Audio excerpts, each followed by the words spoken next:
Hello and welcome to TV on TV. I'm State Representative Tommy Vitolo. You're watching Brookline Interactive Group. Today is Thursday, July 28th, and we have a great show for you today. We have Executive Director Greg Liakos of Gateway Arts down in Brookline Village, and that's a pre-recorded interview. But first, the news. The World Health Organization declared monkeypox a global health emergency on Saturday, the highest alert that the organization issues. There are currently 19,000 cases worldwide and 3,600 cases in the United States. President Biden tested for COVID positive last Thursday after a trip to Massachusetts and Rhode Island. He did not experience severe symptoms and was released from isolation on Wednesday. An announcement on second quarter GDP growth is expected today, which may signal a recession if the report shows negative growth for the second straight quarter. On Monday, Massachusetts Governor Baker signed the Crown Act into law, banning hair discrimination in professional settings and educational settings, making Massachusetts the 18th state to do so. I was proud to vote in favor of the bill. An Orange Line train caught fire a week ago while crossing the Mystic River, forcing 200 passengers to evacuate, including one who jumped into the river. Fortunately, there were no injuries. The Red Sox lost 28-5 last Friday night, setting a team record for the most runs allowed in one game. As the Massachusetts House of Representatives reaches the end of its legislative session, we've been hard at work sending bills to the governor's desk. This includes a comprehensive reproductive rights bill, a bill that closes loopholes in state gun licensure laws created by the Supreme Court's Bruin decision, a climate bill that supports offshore wind development and prepares us to meet our climate goals, and more. And of course, there will be more to come in the coming days. MAB Community Services, a Brookline nonprofit dedicated to helping those with disabilities, was awarded a $75,000 grant by the Boston Foundation to support services for the blind and visually impaired. The Stop and Shop on Harvard Street will be hosting a one-day career fair on Saturday, July 30th to fill vacancies at the store. And now we're going to flip over, as I said, to a pre-recorded interview with Greg Liakos, who is the Executive Director of Gateway Arts, an arts organization right here in Brookline Village. Stay tuned and more on the flip. See you soon. 5,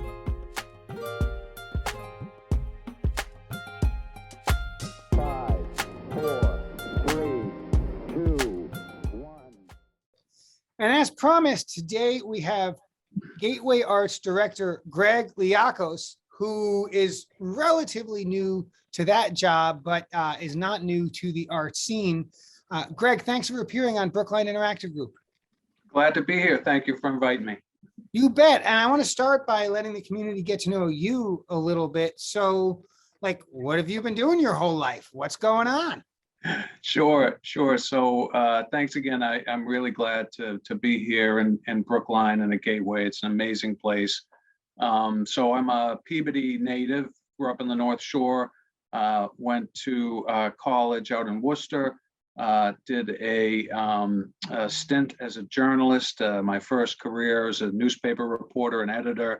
And about a decade into that life as a journalist, I was invited to take a position at the Peabody Essex Museum in Salem as their director of public relations. So that was the first sort of shift that I took in my career. And PEM, as it's known now, is a really remarkable cultural institution. And I was there during a time of significant change and transformation. And I really got to experience the power of art to both change individuals' lives and have a really beneficial impact on the community, its economy, its vitality, its way of life. So I embraced that, and a position after 5 years of being in that role during the transformation of the Peabody Essex Museum. A position opened up at the Mass Cultural Council, which is the state arts agency, the main source for public funding for the arts, and I served as the agency's communications director for 15 years, 15 state budget cycles, just like the one you've just been through now, spending a lot of time with your colleagues in the House and the Senate and different administrations, Deval Patrick, Charlie Baker, making the case for the arts, for the public support for the arts and the benefits that it can bring to communities, to individuals, to schools. And that was an amazing experience. I left that job in 2019, just before the pandemic, served in an interim executive director role for an organization called Spoke in South Boston. Does a lot of public art, a lot of creative youth development, and saw the position open up here at Gateway, and it was immediately attractive to me because for many reasons, but primarily I'm very passionate about working at the intersection of the arts and social justice, and I've seen in my own life what art can do for people living at the margins of our society. And Gateway has this extraordinary mission to foster the creative development of skills and lifetime opportunities for adults with disabilities. Didn't know a lot about the organization. It wasn't one of our grantees at the Cultural Council because it has a different kind of funding model. But I grew up with a sister who was eventually diagnosed with schizophrenia, and she was also an artist, and art was a big part of her life.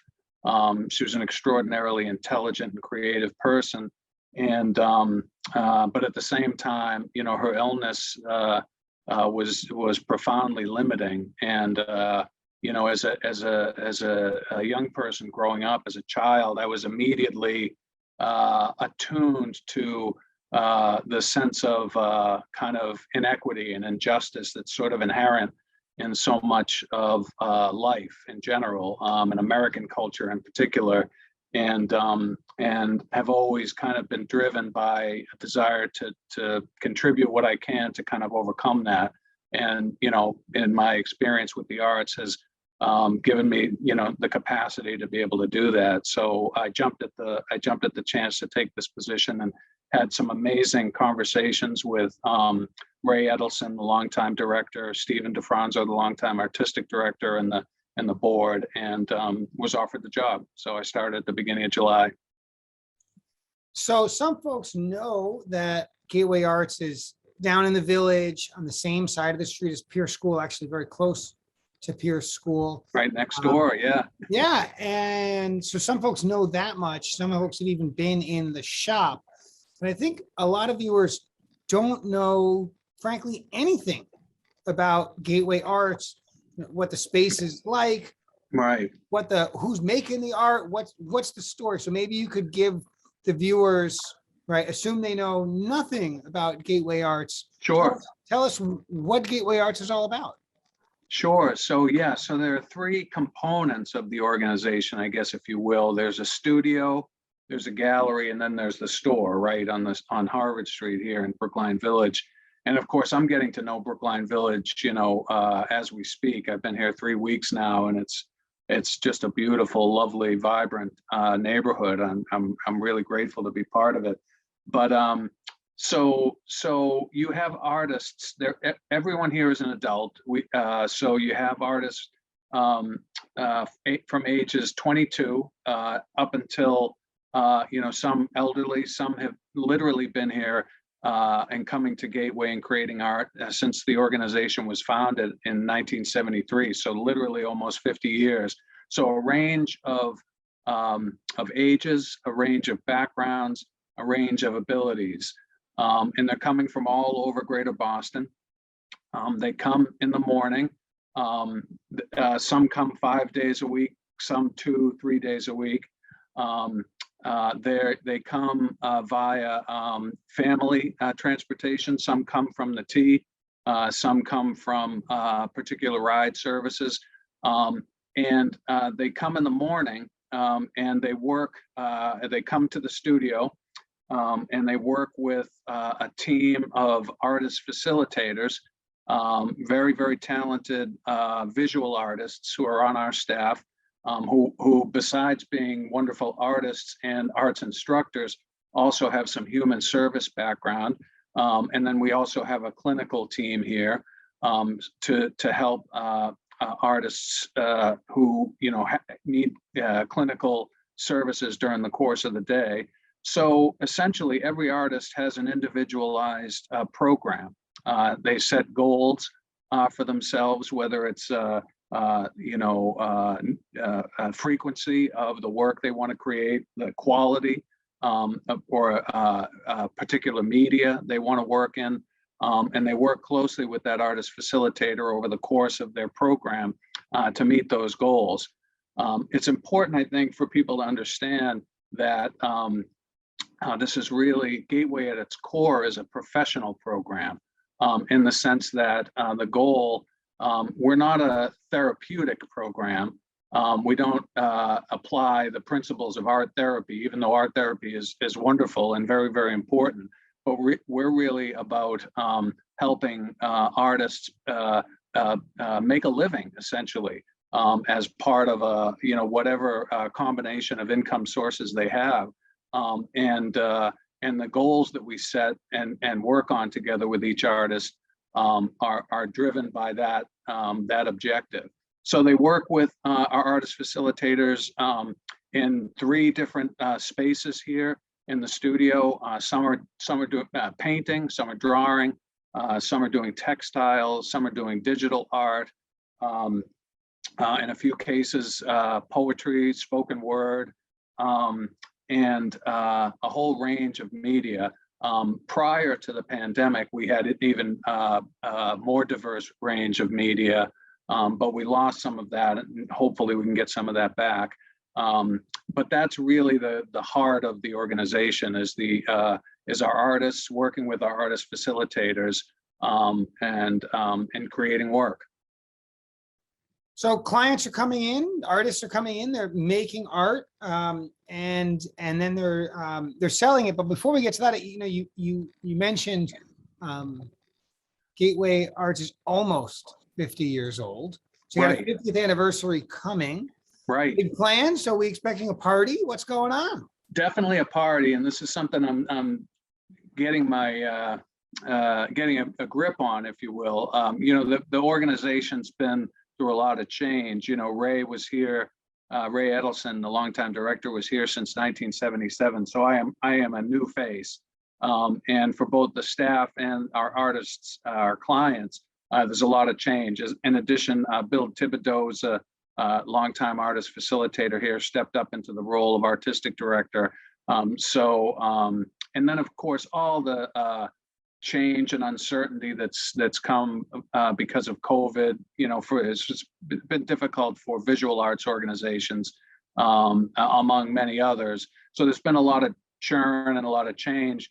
But now's a chance, I think, for us to really reset, to kind of re-envision our mission, to refresh some of the programs that we offer, to think anew about some of the ways we approach the work with our artists, and the 50th anniversary is a chance to do that. But it really is, for me, I mean, I love history, and I love the history of institutions. I think institutions, public institutions, nonprofit institutions, are such a reflection of so much of what's great about American culture and Commonwealth. We have such rich nonprofit. Such a rich nonprofit sector. I'm just excited to kind of, look at some of this history. The notion that, in the early 1970s, you had a group of people to come together to really identify the role that art and creative expression can play, in helping people with developmental disabilities, helping people struggling with mental health, behavioral health issues. Things that, some of the research that's been developed over the last 50 years, they were really ahead of their time. And of course, it was happening at a time, what they call it, kind of the era of deinstitutionalization, right? When so many people, who in a previous era might have been institutionalized their entire adult lives, were being asked to be more independent and live in community.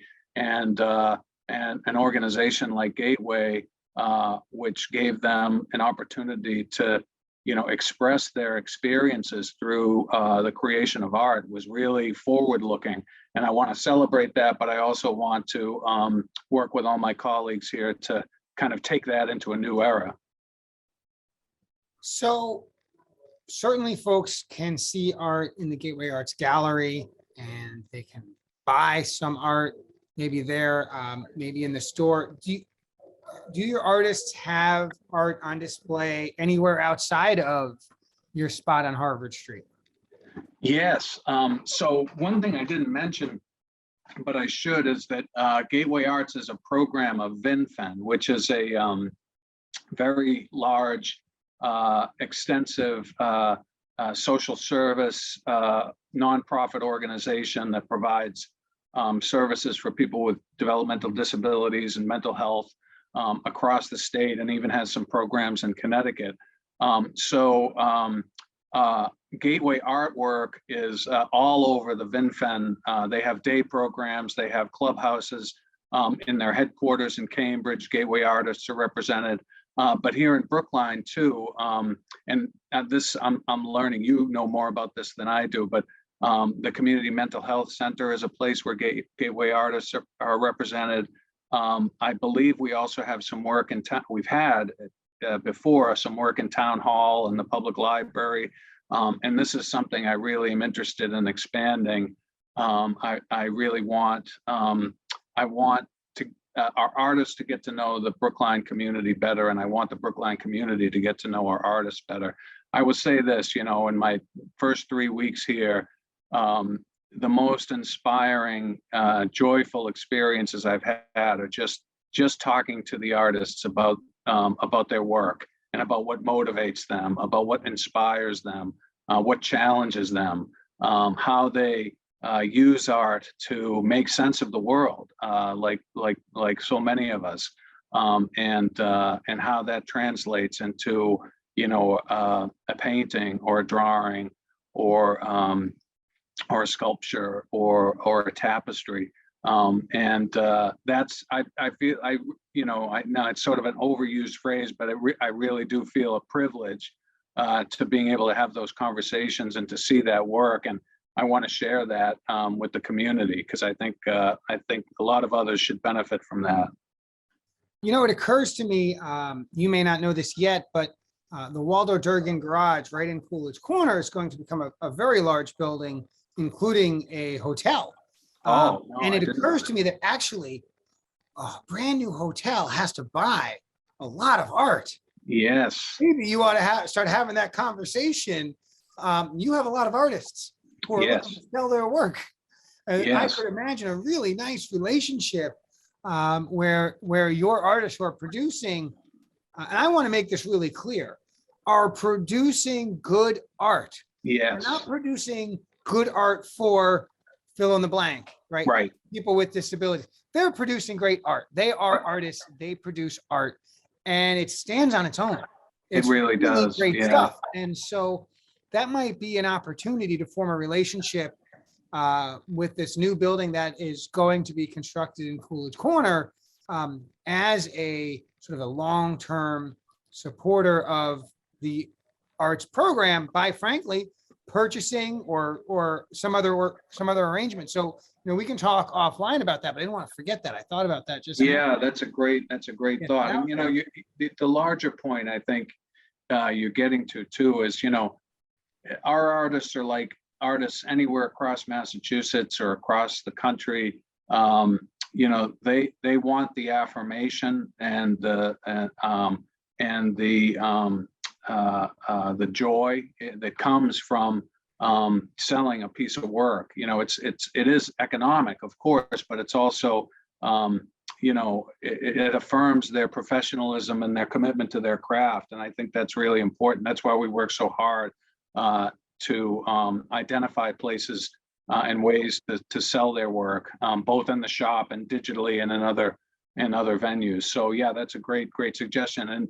And you know, I haven't been here long, but I can already tell that Brookline is a very pro arts community. You can see it on the streets. I know the Commission on the Arts is very active. And lots of other great arts, cultural organizations in the community. So you know, it's fertile ground for sure.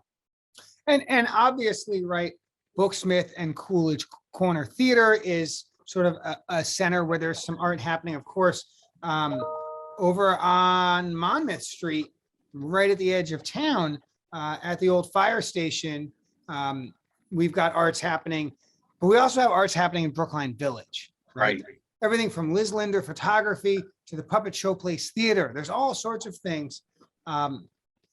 Has there been any conversation? I know you're new to the scene, about formalizing it, making Brookline Village really an arts center, you know, attracting more commerce and conversation about the arts right in the village?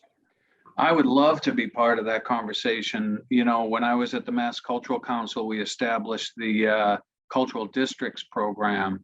And the core components of a good cultural district, a state designated cultural district, are, you know, a kind of a critical mass of arts organizations and arts programming, and walkability and aesthetic appeal, right? So, you know, there's got to be a there, and there have to be contours to the district, but there has to be enough happening with a thematic or a geographical focus to make it you know, viable over the long term. And there has to be someone who can kind of take the reins, you know, a local nonprofit or a Main Street program. It seems to me, again, you know, being a relative newbie, Brookline Village is just totally well suited to that kind of approach. And we would love to be part of that conversation for sure. And I know the Chamber of Commerce has been involved. The Puppet Showplace Theater has been talking about these conversations. I'm a little bit aware of it because of my role on the Joint Committee on Arts, Tourism, and Cultural Development. And I think it's just a great opportunity to have a little extra buzz. And, you know, if that means sometimes we close the street and have some wine and look at some art, and maybe, you know, get the Brookline Symphony Orchestra over to play some art, right? I mean, it's all right, exactly. And it's, you know, part of it is also kind of engaging or re-engaging people in what's happening in their own community, right? And after COVID, you know, I mean, everybody has had various levels of kind of isolation. And I mean, I think we've seen over the past few months a real hunger, you know, whether it's farmers markets or gallery shows or openings, you know, outdoor concerts. People are hungry just to be in community again in 3 dimensions. And the arts are such a vital you know, a vital vehicle for that. So yeah, and for our artists, I think, again, you know, going back to this goal of deepening the connection between, you know, the artists who come here every day and the community in which we work, you know, those kinds of opportunities could really be rich, both for us and, you know, again, for the community, you know. So there's certainly a lot there, and I should, you know, thank you for serving on the Joint Committee on Tourism, Arts, and Cultural Development. It's really important. I was there. I was at the Cultural Council when they reorganized the legislature, and that committee was set up. And it's been really important to kind of identifying arts and culture as a key sector in our state. And I just saw the news today that, you know, it's fairly significant increase to the Mass Cultural Council's budget. So thank you for being a champion for the arts. Really important. Well, and I will say you're welcome. Part of being on this committee has sort of helped me embrace the arts without feeling like there are artificial. I think a lot of people, myself included, would put artificial barriers in front of themselves between them and the arts. So I'm ignorant when it comes to the arts. I don't have artistic training. I don't have an understanding of different styles, or, you know, for me, an impressionist is somebody on Saturday Night Live, right? But when I got on this committee, it's sort of like, well, I'm going to go and I'm going to watch and I'm going to learn. And, last week we were together for an event for Abilities Dance, which is this organization that works at the intersection of people with different physical abilities, as well as a variety of other organizations that are often marginalized, groups that are often marginalized. And they're not great dancers for people who are disabled.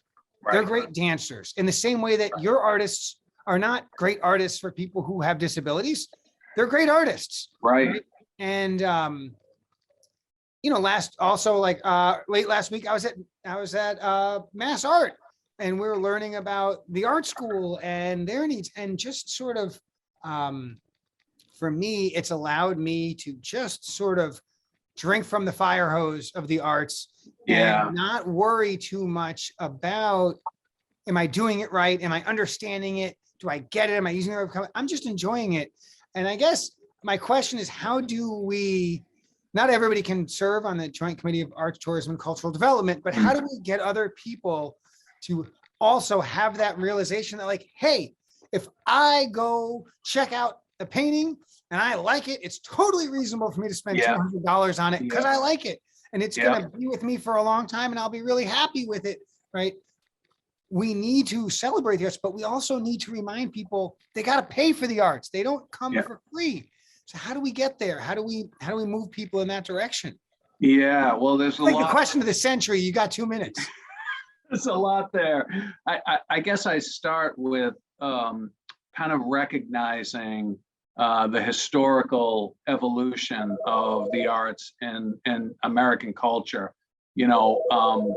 and up until like the late 20th century, arts and culture were largely defined in the public mind by big institutions like and elite institutions, the ballet, the symphony orchestra, the Museum of Fine Arts, right? All amazing contributors to American culture. But at the same time, they were kind of outside the realm of the experiences of the average person. In the meantime, walk into any household, you might hear, someone playing the flute or weaving a quilt, and so there was this dichotomy, right, of high art and folk art and traditional art and I think one of the great, evolutions that's happened over the last few decades is a lot of those